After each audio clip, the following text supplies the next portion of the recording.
Boa noite a todas e a todos. Estamos aqui mais uma terça-feira reunidos para o nosso maravilhoso grupo de estudos. Eu estava com muitas saudades de voltando das férias. E hoje nós vamos provavelmente concluir a leitura desse livro aqui maravilhoso, da Sophie Hellinger, super atual, retomando na página 171. Lembrando que esse grupo, ele foi uma ideia do Hamilton, que convidou o Renato e a Alice para fazerem a coordenação desses trabalhos e que tem por objetivo fazer a leitura, partilha, debate das obras que tem a ver com constelação familiar, com o direito sistêmico. E nessa nova fase que o nosso grupo se encontra, o Hamilton convidou o professor Marcos, o Renê e o Hamilton, e hoje nós temos a maravilhosa, a gratificante presença aqui do nosso querido Marcos Castro. Desde já receba nosso carinho, nossa gratidão pela sua presença e entrega aqui nesse grupo. E eu queria dizer para todo mundo que eu estou com muitas saudades, que é muito bom voltar, que esse grupo é muito essencial, e registrar também que eu dei lá as mensagens e os abraços e os beijos que todos vocês mandaram para o Renato, e ele sorria, aquele sorriso tão maravilhoso, retribuindo o carinho de todo mundo aqui. Então, sem mais delongas, passo a palavra para você, Marcos, querido. Primeiro agradeço também de estar aqui, e fazia algum tempo, né, que eu também não estava aqui com vocês, já estava sentindo falta, assim como a Larissa também tirei um período de férias, não tão grande como o da doutora, né, tinha que voltar a trabalhar antes, mas estivemos juntos na Alemanha, então foram assim dias preciosos para a gente também se reconectar, se fortalecer, se atualizar, né, e continuar compartilhando toda essa experiência, essa vivência da constelação familiar, que é um movimento assim que segue adiante, né? Então, bem nesse espírito mesmo, assim, de seguir adiante. Então, eu dou meu muito boa noite a todos, a Valéria, que vai fazer a leitura para nós, e alguém está perguntando qual página. No meu livro é a página 171. Apesar de que o René tinha falado para mim que era só o último capítulo, então eu percebi que a gente voltou um pouquinho. E a Larissa falou assim que talvez vamos terminar porque é pouco, né? Poucas páginas, mas a hora que eu vejo assim o contexto sistêmico de saúde e doença, a gente poderia falar aqui um final de semana inteiro, né? Então vamos lá, vamos ver o que surge. Então agradeço a oportunidade de estar aqui com vocês.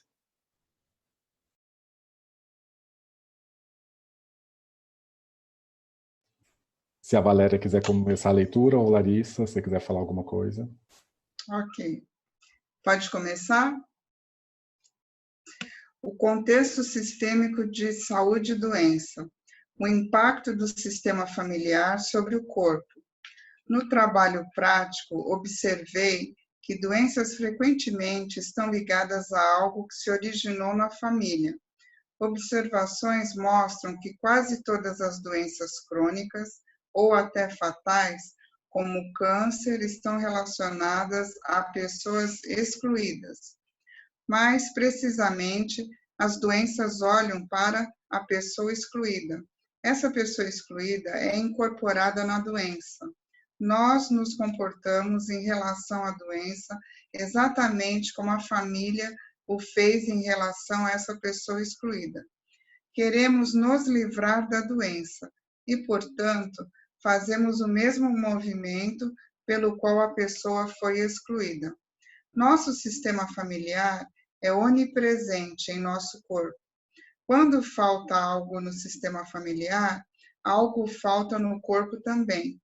E quando no sistema familiar uma pessoa excluída, por assim dizer, bate a porta para pedir entrada por ter sido excluída, isso se mostra no corpo.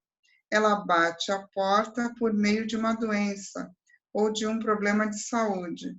Já podemos observar isso quando, em uma constelação familiar, uma pessoa começa a falar de suas doenças. Algumas chegam a enumerar 10, 12 doenças e sorriem quando falam delas.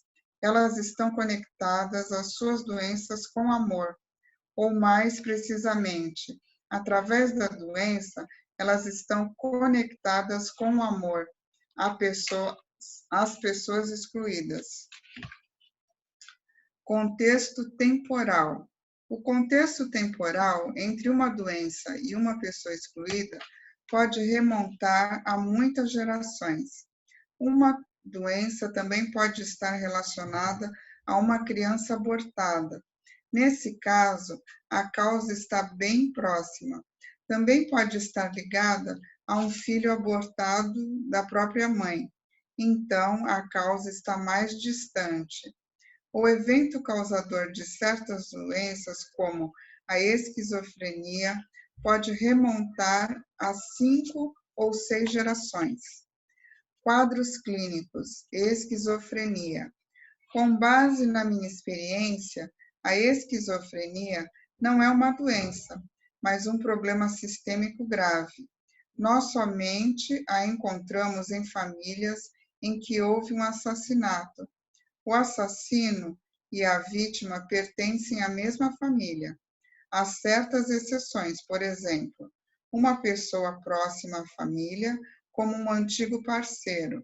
O evento pode, eventualmente, remontar a várias gerações e, frequentemente, ele nem é mais lembrado, mas, na alma familiar, ele continua presente.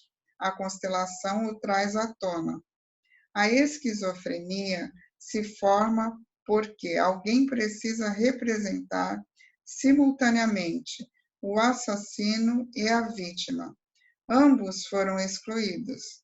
Quando podem se reunir na alma do esquizofrênico e todos os outros membros da família os reconhecem, a esquizofrenia acaba. Depois de um evento como esse, encontramos comportamento esquizofrênico em cada geração posterior. Quando alguém é assassinado por uma pessoa que não pertence à família, isso também afeta a família, mas não leva à esquizofrenia. Sintomas em crianças. Crianças hiperativas geralmente estão olhando para um morto, para o qual a família não olha. Quando a família passa a olhar para esse morto, a criança se acalma. Segue aqui uma constelação como exemplo. Bert e Sophie Hellinger, para um casal. Do que se trata? Mulher. Trata-se do nosso filho e de nós. Bert e Sophie Hellinger. O que está acontecendo com seu filho? Mulher. Ele tem TDAH, transtorno de déficit de atenção com hiperatividade. Bert Sophie Hellinger. Que idade ele tem? Mulher, 6 anos. Bert Sophie Hellinger. Para o grupo. Se deixarmos este sistema atuar sobre nós, o marido, a mulher e o filho, com quem devemos começar para irmos direto ao ponto? A mulher aponta para si mesma. Bert Sophie Hellinger. Com a mãe, claro. Bert e Sophie Hellinger escolhem uma representante para a mulher e lhe pedem para que se posicione. Bert e Sophie Hellinger. Depois de um tempo, quando a mulher fica inquieta, fica assim: você terá todo o tempo. Bert e Sophie Hellinger colocam um representante para o filho à sua frente. Bert e Sophie Hellinger. Depois de um tempo, para o filho. Diga à sua mãe: mamãe, por favor, fique. Filho, mamãe, por favor, fique. A representante da mulher lentamente dá uns passos para trás. O filho dá um passo em sua direção. A mulher olha para um ponto específico ao lado. Bert e Sophie Hellinger posicionam um homem nessa posição, mas não dizem quem ele representa. O filho respira aliviado e se dirige ao homem. Bert e Sophie Hellinger para o grupo. Quando este homem chegou, o filho ficou aliviado. Depois de um tempo, o homem dá um pequeno passo à frente e olha para o chão. Bert e Sophie Hellinger escolhe um representante para uma morta e fazem com que ela se deite de costas, à frente dele. A mulher se aproxima lentamente da morta, se ajoelha e a toca. O homem olha de cima para a morta. Bert e Sophie Hellinger para o filho. Como você está agora? Filho, agora estou ficando totalmente calmo. É a primeira vez que estou totalmente calmo. Bert e Sophie Hellinger para os representantes. Isso já é suficiente. Agradecemos a todos. Bert e Sophie Hellinger para o grupo. A inquietação que a criança demonstra frequentemente é uma inquietação em direção a um morto, que não é visto. Não sabemos de quem se trata aqui, e nem precisamos saber. Muitas vezes é uma criança abortada, mas não é necessário investigar, e tampouco precisamos fazer mais do que fizemos. Algo veio à tona, que desperta em todos os envolvidos um movimento na alma. Isso é absolutamente suficiente. Ninguém de fora pode interferir por curiosidade, por exemplo. Para os pais, eu confio que o que transcorreu aqui hoje terá um efeito benéfico sobre seu filho. Tudo de bom para vocês. Crianças agressivas dirigem sua agressão contra a morte. Elas querem vencer a morte. É impressionante quando vemos com que força elas desejam vencê-la. Crianças viciadas. A elas falta uma pessoa. Geralmente é o pai que foi excluído. Bulimia. O pano de fundo é muitas vezes que uma mãe diz aos filhos: vocês somente podem tomar de mim. O que vem do seu pai é ruim. A criança toma a comida da mãe, mas por amor ao pai, a vomita novamente. A solução: a criança imagina que está sentada no colo do pai e à sua frente está toda a comida. Ela permite que o pai lhe dê de comer, com uma colherinha de chá. A cada bocado ela diz: papai, com você a comida é gostosa. Gosto de tomar a comida de você. Esta é a cura da bulimia. Anorexia. Aqui, pai ou mãe sente atração pela morte e o filho internamente diz: eu faço isso em seu lugar. Neurodermatite. A primeira vez que observamos um caso, trata-se de uma mulher que tinha raiva do ex-marido. O filho dele, do novo relacionamento, desenvolveu neurodermatite. Era como uma maldição. Bert e eu voltamos a observar o mesmo inúmeras vezes, sempre que alguém tinha raiva de outra pessoa com razão. O efeito era esse. A pessoa tem raiva porque alguém cometeu uma injustiça com ela. Curiosamente, a pessoa não tem raiva de quem lhe fez mal, mas transfere a raiva para o filho do outro, já que este ainda está ligado por amor ao outro. Em uma constelação, tenta-se suavizar o coração da pessoa que sente raiva. Além disso, quem cometeu a injustiça tem que reconhecê-la e mostrar que está arrependido.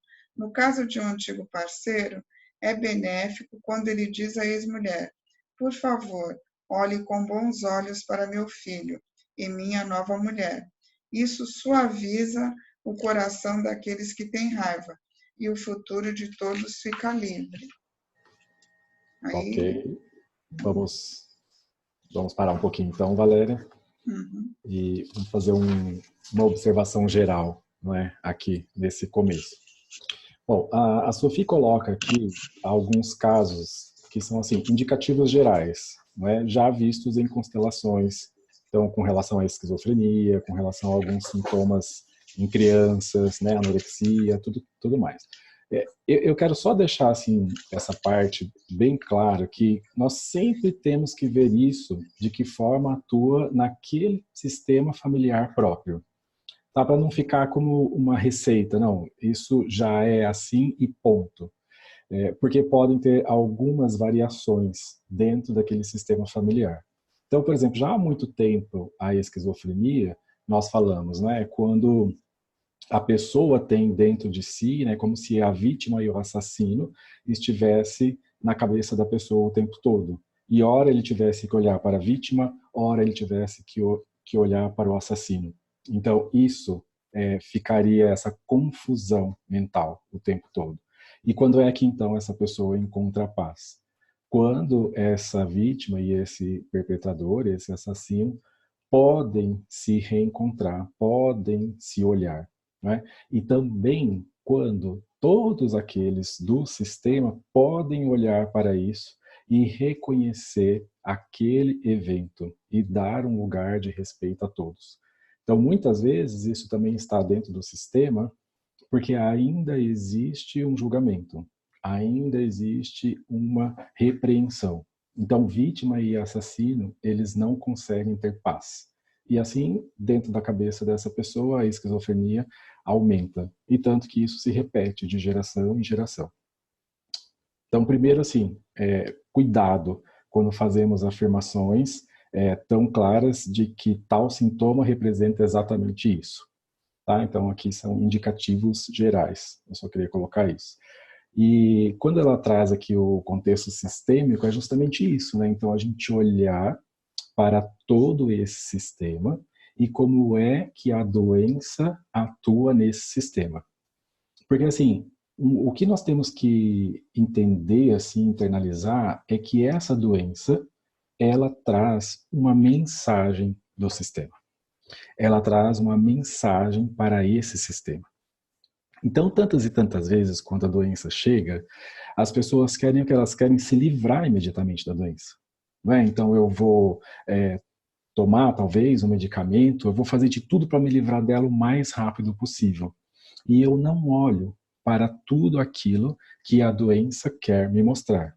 Especialmente para quem são aqueles excluídos do sistema e que estão presentes nessa doença. Então é mais fácil eu me livrar rapidamente dessa doença do que realmente olhar para tudo que ela quer me trazer e sempre um membro excluído desse sistema. Então olhar para essa doença com amor, com respeito, não é fácil, porque existem lealdades dentro desse sistema. Eu me recordo agora, por exemplo, assim, estava numa constelação e a mãe tinha uma doença no joelho. E isso remontava, assim, lá atrás, de algum membro excluído, que também não posso falar quem era, mas a filha, ela tinha o mesmo comportamento. E a doença era o fator que determinava naquela família para que aquela mãe continuasse viva. A doença levava aquela mãe para a vida. E a filha, olhando apenas para a doença, repetia o comportamento da mãe como uma mãe, eu sofro por você. E quando aquela doença estava trazendo algo precioso para aquele sistema. Que depois eles puderam encontrar algo quando esse membro excluído foi visto. E esse membro estava bem longe. Isso significa que estava realmente distante, inclusive em gerações. A constelação terminou, foi muito bonito, assim, um encontro. E ao final, eu notei, assim, porque elas tinham problemas no joelho, nas pernas, não conseguiam andar direito, né? E elas estavam no chão. E ao levantar, as duas levantaram exatamente da mesma forma, fazendo exatamente o mesmo movimento.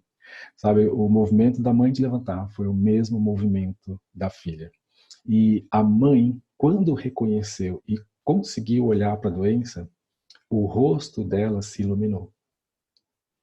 E ela olhava para a filha, aí já assim, filha, siga, mas a filha queria salvar a mamãe, como muitas vezes nós vemos. Então, a mãe conseguiu visualizar algo bem rapidamente, né? E a filha ainda querendo fazer algo para a mamãe, achando que aquilo era algo ruim.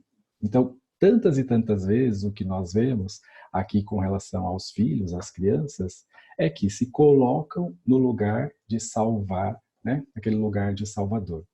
Então, foi bem bonito olhar para a doença dessa forma, porque aquilo que parecia ser algo muito ruim era exatamente o que mantinha vivo aquele sistema.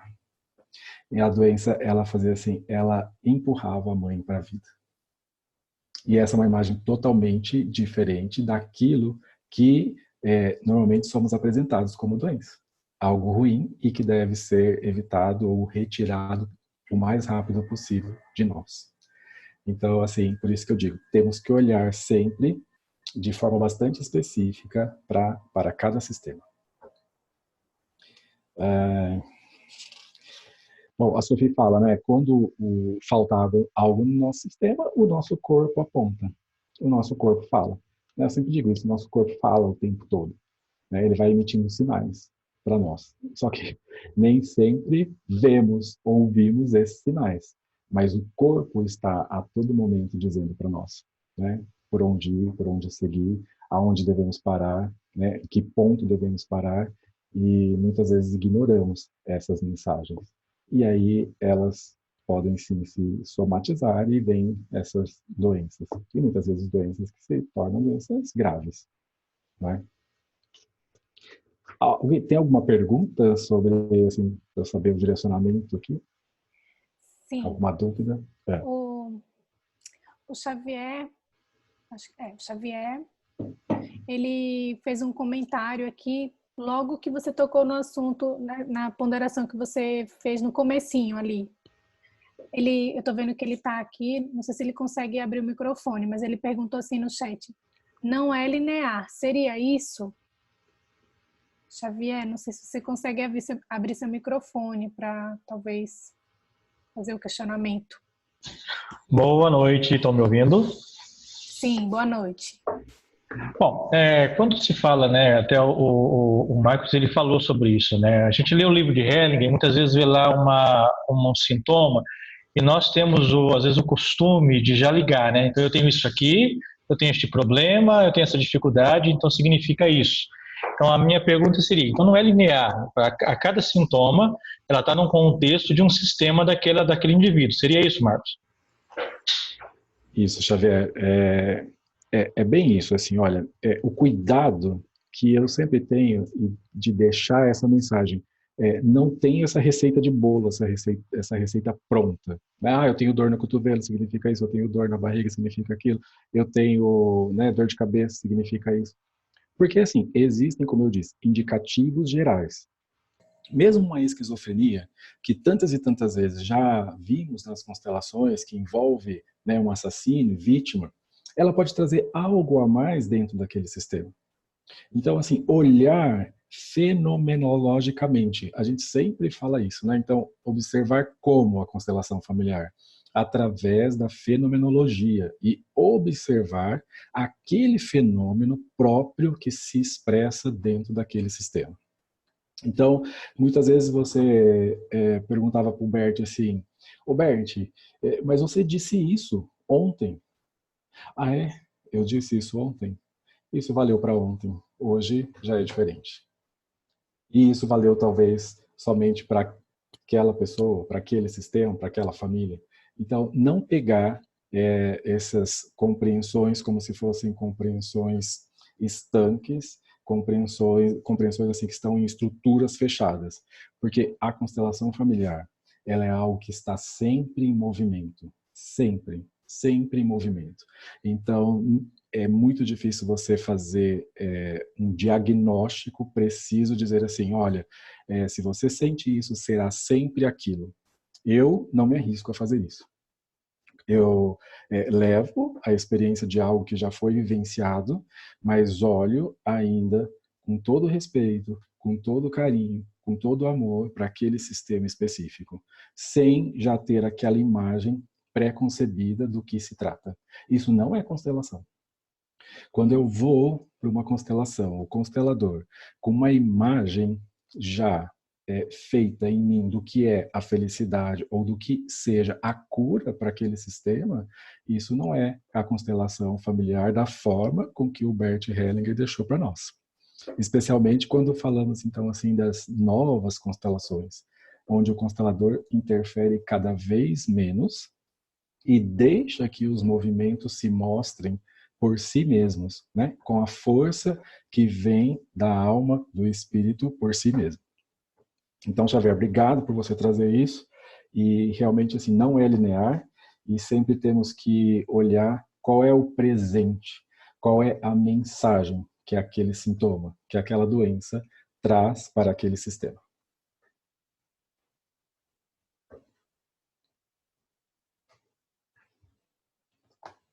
Mais perguntas, Larissa? No chat não tem mais nenhuma pergunta, nem nenhum comentário.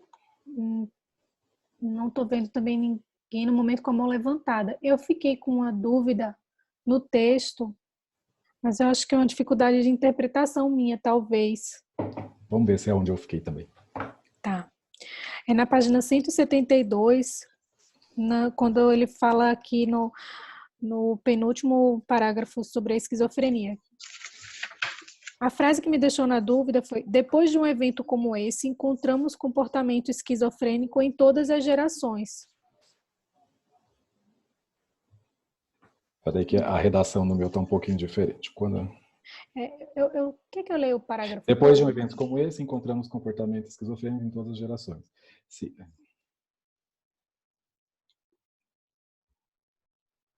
Tá, Larissa, o que ele está querendo dizer, a Sofia, no caso aqui, né, ou também do próprio Bert que vem, é a questão da repetição do comportamento, né, que atravessa também as gerações. Enquanto vítima e assassino não puderem se olhar, eles não têm paz, e aquele comportamento pode se repetir nas gerações seguintes. Entendi.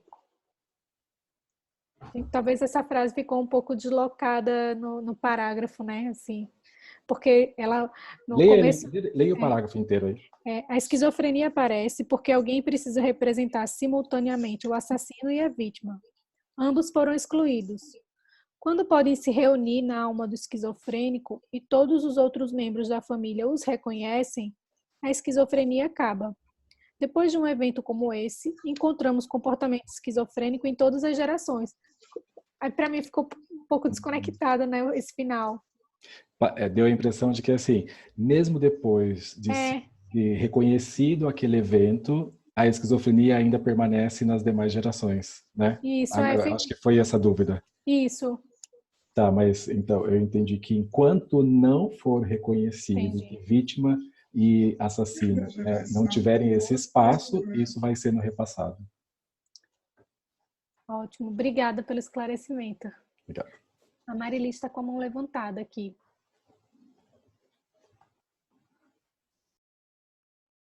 Marcos, boa noite. A frase seguinte eu achei muito interessante. Quando alguém é assassinado por uma pessoa que não pertence à família, isso também afeta a família, mas não leva à esquizofrenia.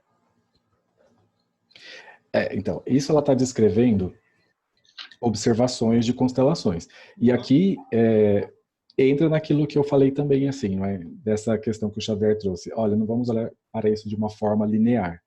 Porque em algum momento pode vir justamente esse assassinato, né, que envolve famílias diferentes, e alguém olhar para isso de uma forma a virar esquizofrênico. Não é por dizer assim, olha, isso não acontece jamais.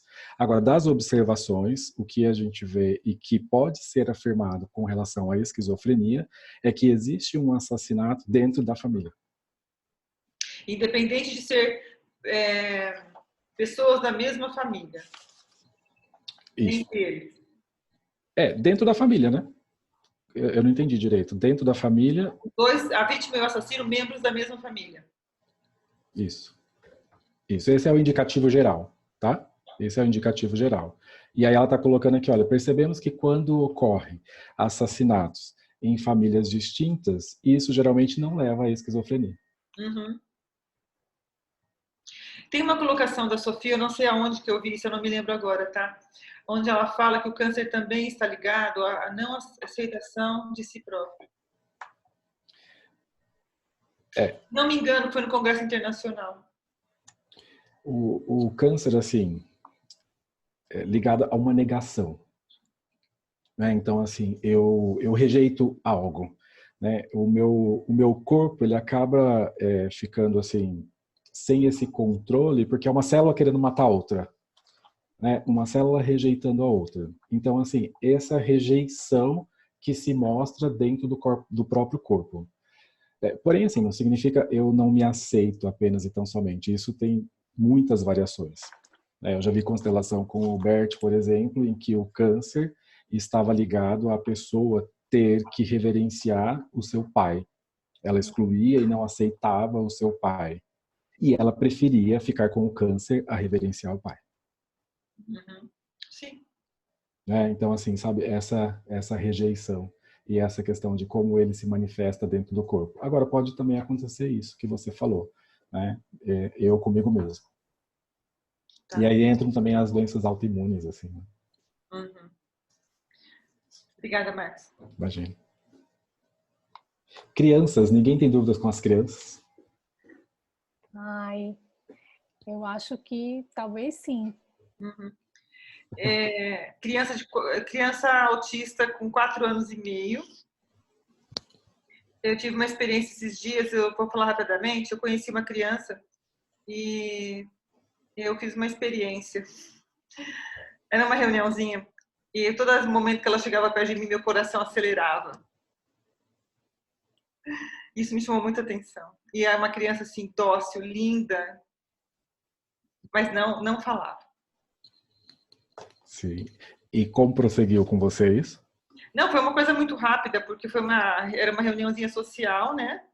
Que eu tentei captar e foi a sensação que eu tive, então tô comentando, expondo para vocês. Tá. Eles são lindos, né? Eles são muito amorosos, não é? Naquela maneira deles, assim. E sobre o autismo, o Bert, em alguns dos livros, assim, ele falava que ele ainda precisava estudar mais, né? As crianças autistas, assim, ter esse contato, assim. Tanto que o autismo, se você procurar nos livros, assim, você não tem algo tão certo como a esquizofrenia. A esquizofrenia é geralmente isso, porque precisava desse contato maior com eles. Agora, o que a gente percebe? Eles olham com um grande amor para algo dentro desse sistema. E eles trazem isso de uma forma realmente muito amorosa. E Marilis, é bem tocante, assim, quando eles chegam até nós, assim, porque isso tem ressonância com o nosso sistema. Né? Então, assim, eles sabem disso, eles sentem isso. Uhum. E é por isso que emociona quando eles abertamente, porque eles escolhem, eles não vão com todos, eles não olham para todos, né? Não tocam, não se permitem assim com todos, mas curiosamente com alguns eles têm um comportamento um pouquinho diferente, que mostra que estão mais abertos. Né? E eu percebo isso como uma ressonância de algo que existe dentro do nosso sistema. Eu, particularmente, e conscientemente eu não sei, no meu sistema de crianças ou autistas, né, ou com problema mental, alguma coisa, mas todas as vezes que eu participei de constelação como representante nesse papel da criança, é algo que me toca muito. É algo muito forte para mim. E eu percebo que isso tem uma ressonância enorme com o meu sistema em algum momento. E o quanto a gente pode, assim, encontrar essa sensação de leveza e paz quando a gente olha para esse grande amor que eles também olham. Perfeito. Né? Mas faz todo sentido. Também não estou me lembrando de nada desse tipo no meu sistema. Mas eu me recordei agora que não é o primeiro autista que eu faço essa conexão com muita facilidade. Agora Sim. faz todo sentido. E isso também é uma evolução nossa, né? Dentro do sistema, quando você está aberto e olhar a todos com amor, veja que eles conseguem se aproximar. Talvez em algum momento lá atrás, que não estávamos nessa frequência, não tínhamos essa ressonância, as crianças autistas você nem percebeu. E elas já passaram próximas a você, mas nem pôde se aproximar. Obrigada, Marcos. Crianças com déficit de atenção, TDAH, alguma pergunta sobre isso? É bem interessante também, né? E a Sophie colocou de uma forma bastante resumida aqui, assim, e já um indicativo, né, de que, olha, para quem eu olho quando a criança chega até mim? Para essa criança ou para os pais? E, primeiramente, olhamos para os pais, né? Perceber o que existe nesse relacionamento e no próprio sistema que vem da mamãe e do papai. Porque aqui, geralmente, o que acontece é a criança se colocando pelo pai ou pela mãe. Espera só um pouquinho que vai acabar minha bateria aqui. Desculpe. Então, é por isso que olha para os pais, porque a criança está se colocando à disposição dentro desse sistema. Aquela famosa frase que nós já sabemos, né? Mamãe, eu sofro por você. Ou mamãe, eu morro por você. Ou papai, eu no seu lugar, eu faço por você. E aí ela colocou assim aqui questões, né, de crianças que olham para a morte. E quando, geralmente, colocamos numa constelação, quem é que olha para a morte? Ou é a mamãe, ou é o papai. E a criança se coloca nesse lugar. A Angélica fala algo assim dos pais, né, a questão da hiperatividade, e ela fala do aprendizado mesmo, assim. Então, dessa questão do déficit de aprendizado. Assim, a criança está ocupada, né, com outra coisa muito mais importante. Então, a criança está tentando salvar a mamãe dela da morte, e você, professora de matemática, quer que a criança aprenda a fazer uma conta de multiplicar, de somar. Então, assim, olhar para essa criança também com esses pais, do jeito que são. Essa é a nossa pedagogia, né, sistêmica. Olhar para a criança com os pais do jeito que são e reconhecê-los e permitir que essa criança, aí a Angélica fala isso, a questão da dificuldade na matemática, que a criança possa somar os pais dentro de si.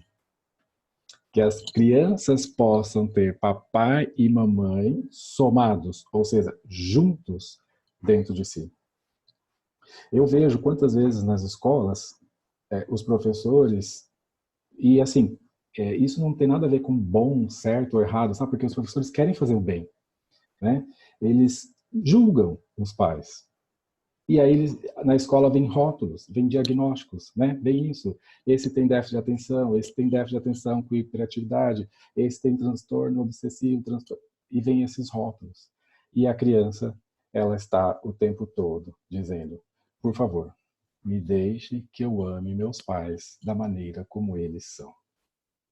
Que o professor possa olhar para esses pais sem quaisquer julgamentos, né? Isso, somente nessa postura, uma postura interna, traz uma paz dentro dessa criança. Porque ela sabe que o professor não quer ocupar o lugar do pai ou da mãe.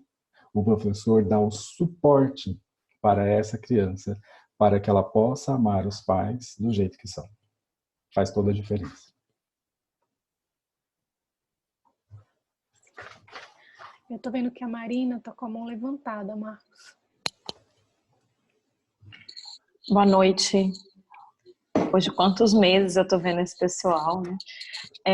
Eu aproveitando que você abordou aí a questão da hiperatividade, Marcos, eu queria que você pudesse falar um pouquinho sobre dislexia, porque eu me deparei com um adolescente dislexo na semana passada. O rapaz tem 14 anos, ele não sabe escrever nenhum nome.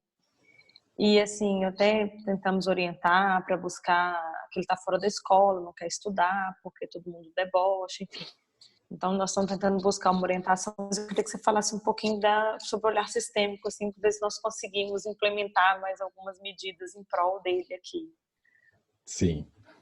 Bom, Marina, aí é justamente assim, aquele olhar que eu faria com esse adolescente, com esse jovem, de uma maneira bem específica, né, para saber o que é que atua dentro desse sistema e que leva esse jovem a se distanciar do aprendizado.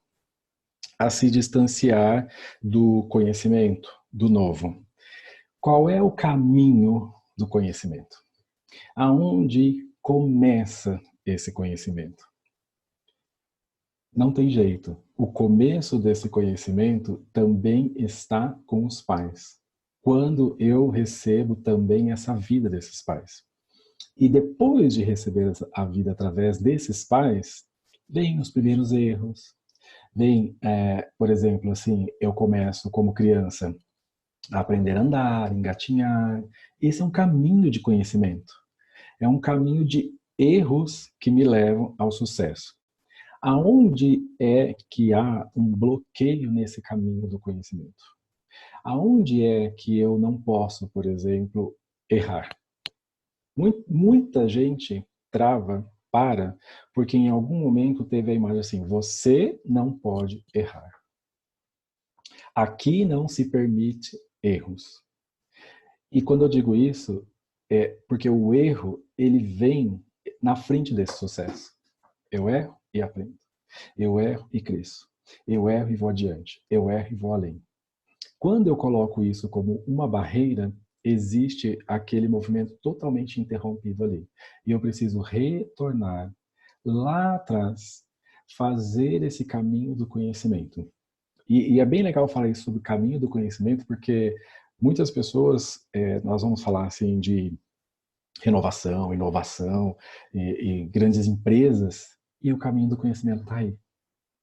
Lá atrás ficou algo bloqueado e que eu preciso retomar e fazer novamente esse caminho. Mostrar que eu vou e que eu posso errar. E que igual o bebê, né, que cai, ele engatinha um pouquinho, ele cai ali, e os pais estão ali, dão o suporte, e vai, e o bebê pode ir olhando adiante, e mais, os pais vibram com a conquista desse bebê, dessa criança, e estão ali para dar o suporte. Então, nesse caminho do conhecimento, eu tenho internamente a segurança de que eu preciso para aprender, para internalizar, para receber esse novo sem aquele medo, aquele terror que me paralisa. Então, nesse momento, Marina, eu só falaria para você assim, olhar para esse jovem, né, com essa forma de que incluir realmente esses pais dentro dele é o caminho primeiro para se chegar ao conhecimento. E aí a gente pode, talvez, numa constelação, olhar de uma forma a ter uma descoberta. Onde é que isso ficou bloqueado? Te respondi?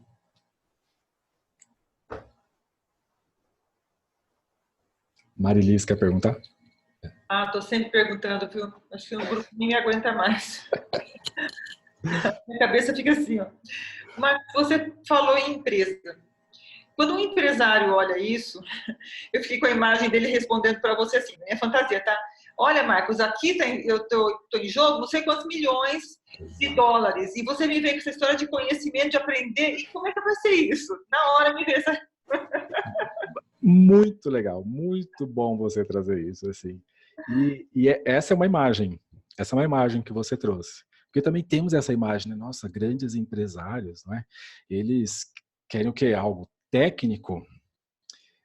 Só que quando eles vivenciam essa experiência, algo muda na alma, algo muda no coração. Se eu só falar aqui como eu estou falando para vocês, isso fica vazio.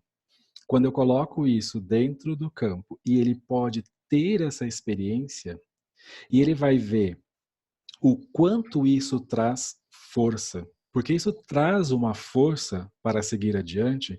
E se o empresário te procurou, é porque ele está precisando de algo. Você concorda comigo? Sim, e ele quer, no mínimo, ele quer conhecer algo novo. Na melhor das hipóteses, ele está querendo conhecer algo novo. E quando ele se expõe a esse processo, ele vai internalizar e vivenciar dentro de si quanta força vem através desse processo. E por isso que às vezes eu falo assim, existem soluções tão simples, que as pessoas Não acredito. Né? Quando você fala para um empresário que está ali paralisado, ele não consegue fazer essa empresa ir adiante. Ele não tem mais os lucros que ele esperava ter. Ele não tem mais os recursos, ele já trouxe um consultor, ele já colocou alguém ali dentro e aquilo está estagnado. E de repente ele se depara com um movimento, por exemplo, vamos colocar aqui só um exemplo, em direção à mãe dele, que lhe dá toda a força necessária para ele ir adiante. Ele vai. Ele vai. E aí, esse é o caminho que eu falei, o caminho do conhecimento, quando a gente mostra isso também dentro das escolas e o aluno vivencia isso, ou o professor vivencia isso, ele tem a certeza de que realmente, sim, esse é o primeiro passo. E com isso eu aprendo e sigo adiante. E aí, Marilisa, é assim, não tem barreira. Não tem barreira. Vai. A Hellinger tem um curso de gestão e negócios. Inclusive, nós vamos fazer agora o último módulo e o professor Renato vai estar lá. Vai estar o Renato e o Thomas. E eu estou lá também nesse curso. E a gente vivencia isso nesse curso de gestão e negócios. E é impressionante você verificar, assim, empresários falando de ações que tem, né, na bolsa e offshores e lá, e fazendo essa experiência junto com a gente, falar, é isso? É isso. E no módulo seguinte já vem algum retorno, fala, olha, eu vivi essa experiência lá atrás e isso deu um resultado na minha empresa assim, assim, assim. Muda tudo. Perfeito, que bom, né? Que bom. Obrigada. Se não tivermos mais perguntas, poderemos passar para o próximo capítulo. Deixa eu dar uma olhada aqui. No chat não tem nenhuma pergunta. Eu também não estou vendo mais ninguém com a mão levantada. Então, Valéria, se você puder continuar para nós. Panorama da constelação familiar, original Hellinger. A constelação familiar evoluiu paralelamente a novas compreensões acerca da nossa alma e da nossa mente, mas principalmente dos limites da consciência. Assim, por exemplo, a consciência delimita o nosso amor e nossas relações. Bert e eu resumimos essas percepções sobre o termo Hellinger, ciência. Verificou-se que as ordens do amor se aplicam a todas as nossas relações, para muito além do que diz respeito a nós, como indivíduos, e a nossas famílias. Elas são uma ciência criadora em movimento. Essa ciência é revelada com a nova constelação familiar, que derruba as fronteiras da constelação familiar clássica e da psicoterapia. Chama esta evolução da constelação familiar clássica de constelação familiar original Hellinger. Ao longo de meu trabalho com constelações familiares, a postura de se expor sem uma intenção, sem pena, sem medo, sem amor, no sentido do eu preciso fazer algo por você, fez com que o constelador tivesse que fazer cada vez menos para atingir o resultado necessário para seu cliente. Isso fica especialmente claro na constelação familiar original Hellinger, em que o constelador, no início, faz apenas algumas poucas perguntas. Expresso de forma radical, isto significa: são permitidas 3 frases. É possível também que não seja necessário dizer nada. Frequentemente, o cliente somente quer contar toda a sua ladainha, coisa que ele já fez inúmeras vezes com diferentes pessoas. Nesse caso, eu digo, resuma-o em 3 frases. Diga somente.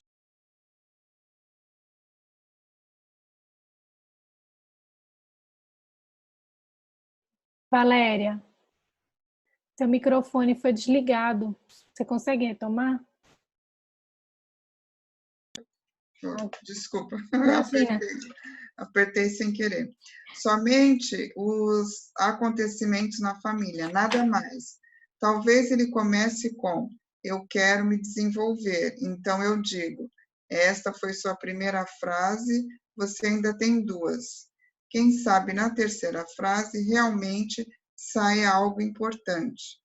Como o constelador reconhece o que realmente é importante? Se observa a energia vinculada a uma palavra ou pessoa, por exemplo, ao avô. Então, eu começo com isso e só configuro ele. Portanto, eu não preciso conhecer toda a história da família. Na constelação familiar clássica, nós imaginávamos que os efeitos resultariam da estrutura constelada e que essa estrutura atrairia o campo energético e que então se incitasse uma expressão. Mas o que acontece se lá está somente uma pessoa? O efeito já não depende mais do tipo de constelação. A pessoa constelada está ligada a algo maior, que passa a atuar por intermédio dela, se ela permanecer centrada. Isso acontece quando não lhe fazem perguntas, quando a pessoa não é interrompida, quando o constelador permanece centrado e ajuda a sustentar o espaço em torno do avô, para ficarmos com o exemplo citado. Sua atenção não foca em uma sequência, mas é ampla e vaga.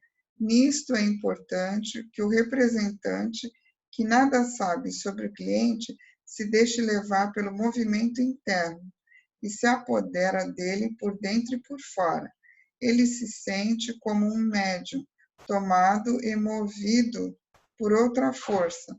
De repente vem à tona o que realmente se passa no representante, quando ele se vê movido por outra força. O constelador centrado também se entrega a essa força e a esse movimento. Não há mais perguntas sobre sentimentos, expectativas e angústias. A constelação não é conduzida para atingir um determinado objetivo, definido pelo cliente, cujo a serviço o constelador se coloca. Tudo é entregue aos movimentos, conforme se apoderam do representante, para além das ideias de problema e solução, para além da psicoterapia no sentido comum.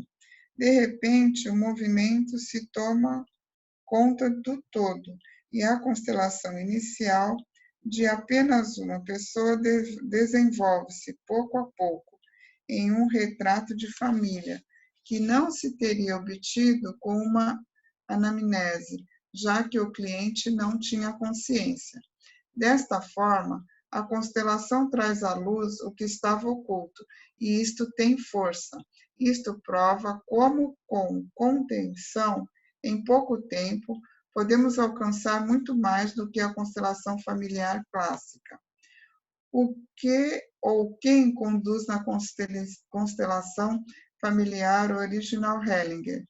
É evidente que outra força se apodera e conduz tanto os representantes quanto o constelador. Transpondo todo tipo de separação, ela reúne todos que antes estavam desconectados e separados. Esta é uma força do amor que revoga qualquer separação, as distinções entre bem e mal, ou entre pertencente e excluído, que para nós muitas vezes são relevantes, aqui já não se aplicam mais.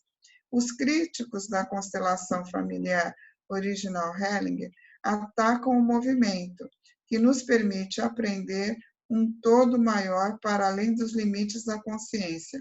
A crítica quer nos impedir de reconhecer as contradições ou aquilo que se opõe. Por exemplo, perpetrador e vítima como iguais em um plano superior, Isso só é possível para alguém que supera os limites da própria consciência, um feito pessoal notável. Só quem o alcança é capaz de agir, no fim, de forma conciliadora. O que acontece com a constelação familiar clássica, que se praticava anteriormente? Ela continua tendo seu valor, mas de forma limitada. Ao mesmo tempo, ela é superada à medida em que o constelador e todos os participantes se entregam a algo maior. Eles se deixam levar pelos movimentos do espírito, que excedem seus interesses pessoais, e se deixam conduzir. Assim, todos ganham, os representantes e o cliente, não mais movimentados e não lhes é determinado mais nada. Pré-requisito para que todos os presentes sejam incluídos em uma constelação é que eles sejam observadores atentos. Resultado: não há mais constelações individuais. Elas se transformaram em constelações de grupo. É o que eu chamo de metaconstelações. Falarei mais sobre isso em um dos meus próximos livros. Tá bom. Ok, Valéria. Bom, assim nós terminamos o livro, né? Agora sim. Agora sim. Eu só queria dizer para vocês assim, o que Sophie fez agora aqui foi passar assim por essa evolução da constelação familiar, de uma forma bem rápida, claro. E veja que o novo termo que se utiliza, né, atualmente é constelação familiar original Hellinger. Então, lá atrás, se a gente for fazer assim, um breve histórico, isso começou com uma psicoterapia. Até hoje a gente estava conversando sobre isso, assim, porque o Dr. Sami fez um artigo, não sei se alguns viram, naquele Migalhas, e foi publicado, o título estava alguma coisa como assim, a psicoterapia que auxilia na resolução de conflitos, não recordo agora, mas usava esse termo psicoterapia. E isso foi muito lá atrás. Porque quando eu falo em psicoterapia, o que me vem à mente é assim, alguém, não é, com um problema e que eu, detentor de algumas técnicas e ferramentas, vou encontrar uma solução de acordo com aquilo que eu tenho. Constelação familiar não é isso, né? Já não é mais isso. E isso nos serviu muito bem lá atrás, para que inclusive ela pudesse se desenvolver. Então, depois o próprio Bert vem e fala assim, olha, o que eu faço não é psicoterapia, o que eu faço é filosofia aplicada. Então, passamos para esse campo também da filosofia, mas existe uma discussão. Bert Hellinger, ele não seguiu nenhum filósofo, ele não está adstrito ou vinculado a nenhuma corrente filosófica específica. Então, aqueles que dominam a filosofia falam assim, não, isso não pode ser chamado de filosofia. Não é? Porque assim, não tem esse ramo da corrente filosófica de determinado autor, X ou Y ou Z. É porque Bert era muito próprio mesmo, não é? Como se Bert trouxe algo novo e fez essas descobertas.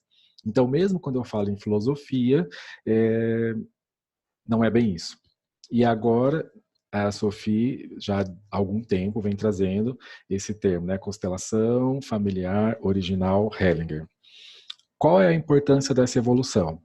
Cada vez mais o constelador atua menos. Cada vez mais o constelador se entrega aos movimentos da alma e movimentos do espírito. Porque o Bert faz uma distinção desses movimentos da alma e movimentos do espírito, até chegar nesse movimento do espírito como essa expansão total, esse movimento mais puro, em que o constelador pouco atua. Então, nessa evolução da constelação familiar, o que eu queria deixar para vocês, não se trata de psicoterapia, a gente usa muito isso, esse termo. Eu vejo muitas pessoas utilizando esse termo. Tá? Então, se vocês quiserem designar ou apresentar algo, vocês podem apresentar como constelação familiar original Hellinger, e que é o quê? A ciência dos relacionamentos. E antes, até eu falava muito assim, a ciência que está a serviço da vida, dos relacionamentos humanos. Aí alguém chegou para mim e falou, não, peraí, eu utilizo animais nas constelações, né, e realmente essa é uma ciência que está para todos, assim, então a gente para nos relacionamentos, e aí isso serve a vida de uma forma bem ampla, de uma forma como um todo. No livro, inclusive no livro Ordens da Ajuda, lá no finalzinho assim, o Bert faz um pouco dessa evolução da constelação familiar. Então veja que isso nem é tão novo assim, não é? Mas alguns ainda recebem isso como uma novidade. E quando se fala em nova constelação familiar, eu vejo assim, já escuto também muitas críticas sobre esse termo, nova constelação familiar. É, eu entendo como um termo que o Bert lá atrás foi assim colocando para, olha, constelador, fique no seu lugar. Cada vez você deve fazer menos. Inclusive, escutar menos. Inclusive, deixar a sua curiosidade de lado. Muitas vezes o que se escuta do cliente é pura curiosidade do constelador. O constelador não precisa, ou ele não deve precisar saber nada da história do cliente. E aqui a Sophie fala assim, olha, no máximo 3 frases. E em alguns momentos, eles eram bem severos com relação a isso. Assim. Quando nós tínhamos os encontros dos membros da Hellinger, o Bert falava assim, uma frase, uma. E a pessoa falava assim, boa noite, Bert, uma frase, acabou, passa para o outro. Fale para mim o essencial. Isso daí que você falou, você já fala para tantos outros. É como se ele evitasse de cair em qualquer isca. Vocês conseguem perceber que isso é uma isca do cliente quando ele começa a falar, né? Quando ele começa a expor assim algo tão difícil, tão dramático, tão sofrido, ele quer te arrastar para o lado dele. E muitas vezes o constelador cai. E sabe por que o constelador cai? Porque ele tem aquilo também no sistema dele. E ele entra em ressonância. Então, uma vez eu estava em algum lugar e alguém me disse assim, mas o constelador, que já tinha feito uma outra constelação, me disse que eu tinha que fazer isso aqui. Olha o convite para que eu também estivesse junto com ela. Nossa, mas coitadinha, que constelador é esse? Eu não sei como é que isso foi dito para ela. Eu não sei o que se passou lá. Então a gente tem que tomar muito cuidado para não cair nessas armadilhas. Eu, particularmente, Marcos, eu não gosto de saber nada da pessoa se ela deseja fazer uma constelação comigo. Porque assim eu me sinto totalmente livre ao movimento que se apresenta. E é isso que a Sophie traz aqui para nós, como o movimento do espírito, aonde nós chegamos hoje com a constelação familiar. Então essa foi só uma trajetória. Quem quiser saber um pouquinho mais, pode pegar o livro Ordens da Ajuda, que vai ter um breve histórico sobre isso e um acompanhamento um pouquinho mais do que a Sophie falou aqui. Ok? Porque eu tô vendo aqui que passando do horário. Eu falo demais. Fala o essencial. 7 minutinhos. Ficou alguma pergunta em aberto, Larissa, no chat? Não, a Júlia falou, excelentes atualizações, gratidão. Deixa eu ver se tem alguém com a mão levantada. A Marilis perguntou, Marcos, você poderia comentar uma frase? Às vezes Às vezes uma frase é um seminário todo, então me fala uma frase. Vamos lá. Na página 139, o segundo parágrafo, o que ou quem conduz na constelação familiar original Hellinger?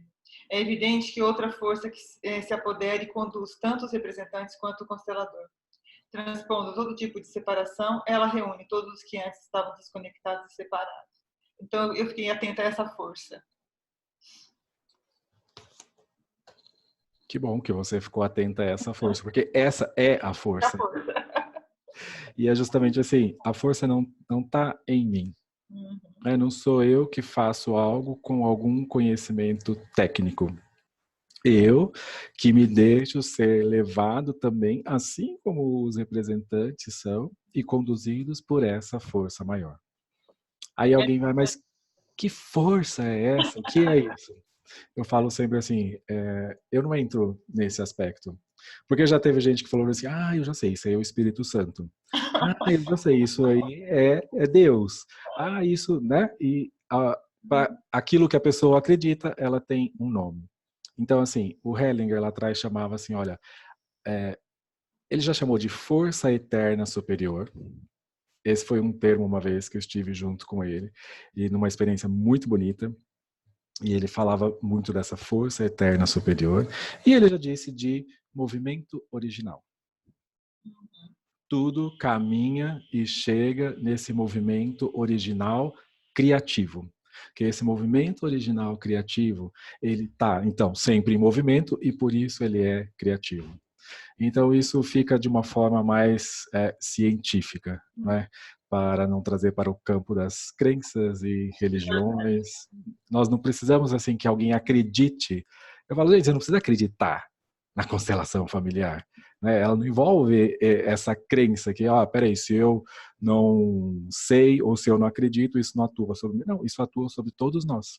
Por isso ele chamou de leis. Né?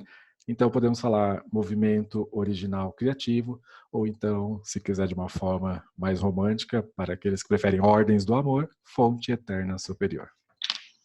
Obrigada. Larissa, com você. Tem uma pergunta que o Alessandro escreveu aqui no chat. Até perguntei para ele, porque ele mandou, não sei se ele se confundiu aqui, e ele mandou só no privado, mas ele fez uma pergunta para você. Alessandro, posso ler sua pergunta? Pode sim.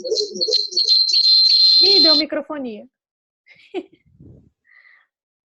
Se for possível, Marcos, posso ler? Pode, por mim, eu tô aqui, pode ler. O Alessandro escreveu assim, entre aspas, primeiro, não há mais constelações individuais. Elas se transformam em constelações em grupo. Fecha aspas. Marcos, as constelações individuais e com bonecos são descartadas pela Sophie? Olha, a Sophie, ela fala pouco das constelações individuais, mas eu nunca ouvi a Sophie falar assim, olha, não faça constelação individual. Mas também não vejo a Sophie impulsionar a constelação individual. Eu posso, quando eu tiver a oportunidade, eu nunca tive essa curiosidade, Alessandra, eu posso perguntar para ela. Eu vou perguntar, me comprometo a perguntar, se eu tiver essa oportunidade. E agora, o sentido que ela está falando ali é assim, olha, eu quero fazer a minha constelação em grupo. Né? As pessoas levam isso, é a minha constelação. E ela quer dizer assim, olha, isso não existe de ser algo somente para você.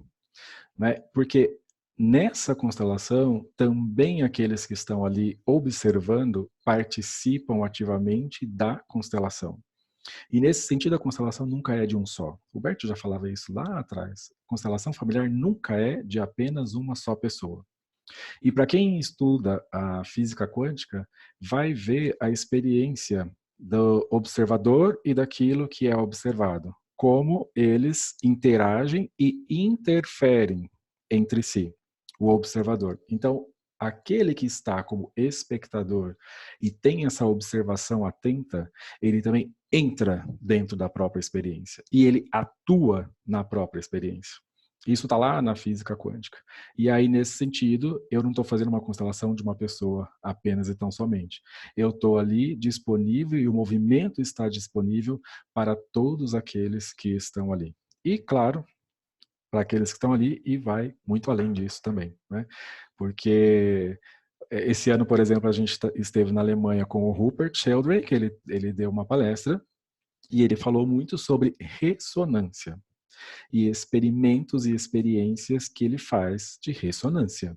E essa ressonância física próxima e essa ressonância que acontece também à distância, esse sentir à distância.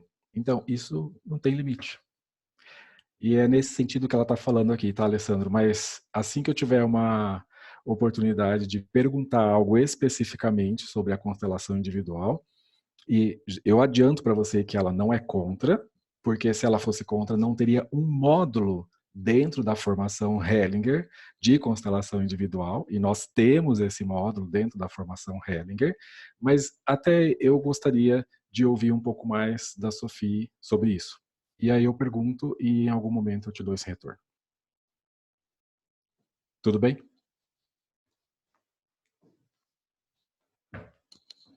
Ok, Larissa?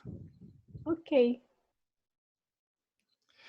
Pessoal, então eu agradeço todos vocês, Valéria, pela leitura. É sempre muito bom estar aqui no grupo.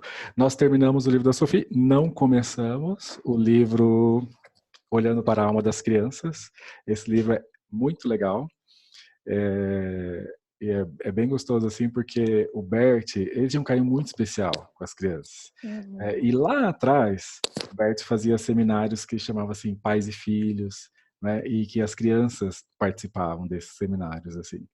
Eu fiz um seminário com ele que era crianças diferentes, alguma coisa assim. E é muito interessante assim, sabe? E ele traz isso aí nesse livro. Então, muito bacana que a gente vai iniciar, porque eu imaginava que nós fôssemos começar o livro 2 da Sophie. Certeza que vai ganhar o livro 2 da Sophie, e nós fomos olhando para a alma das crianças. Então, muito obrigado, gente. Boa noite a todos. Um prazer estar aqui com vocês. Boa noite, pessoal. Marcos, receba a nossa gratidão, nosso carinho. Valéria, muito obrigada pela leitura. Estou vendo aqui muitas mensagens de agradecimento. Pessoal fazendo muitos elogios, bem feliz, muitos sorrisos. E até a próxima terça, pessoal, com um novo livro. Um beijão, muito bom voltar. Nossa gratidão, Marquinhos. Obrigado, um beijo a todos. Tchau, pessoal.